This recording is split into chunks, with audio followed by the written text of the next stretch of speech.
లక్ష్మి రూపంలో ఉన్న అంజలి అయితే అమృత అరుణ్ని ఇంటికి తీసుకుని వస్తుంది. తీసుకుని వచ్చాక సాగర్ ఇలా అంటాడు, ఏంటి నువ్వు వీళ్ళని ఎందుకు ఇంటికి తీసుకుని వచ్చారు? వీళ్ళు మన ఇద్దరిని విడగొట్టాలనుకుంటున్నారు.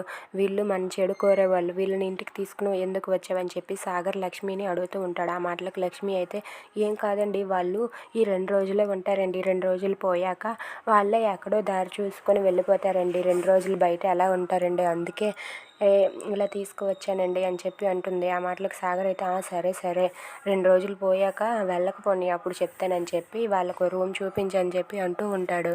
ఆ మాటలకు అమృత అరుణ్ అయితే అలా మౌనంగా చూస్తూ ఉంటారు.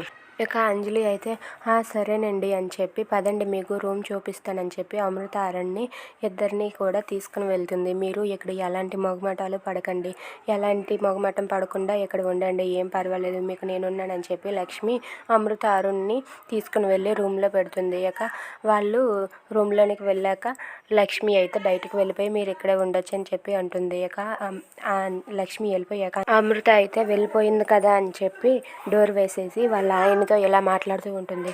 ఏమండి, ఎలాగైనా సరే మనం అనుకున్నది సాధించాలి, ఎక్కడికి రావాలనుకున్నాం వచ్చాం, ఎలాగైనా సరే ఆ వకీల్ సాబ్ చెప్పినట్లుగా మనం అంజలి రూపంలో ఉన్న లక్ష్మిని వెళ్ళగొట్టి మన అంజలిని మనం తిరిగి తీసుకుని వెళ్ళాలి. అది ఈ 2 రోజుల్లోనే జరగాలి, బాగా గుర్తుపెట్టుకోండి అని చెప్పి అంటూ ఉంటుంది. ఆ మాటలకు అరుణ్ కూడా అవును, ఎలాగైనా సరే ఆ లక్ష్మి ఆత్మను తోలేసి మన అంజలిని మనం దక్కించుకోవాలని చెప్పి అరుణ్ అమృతతో అంటూ ఉంటాడు. If you like this video, please like, share and subscribe. Thanks for watching.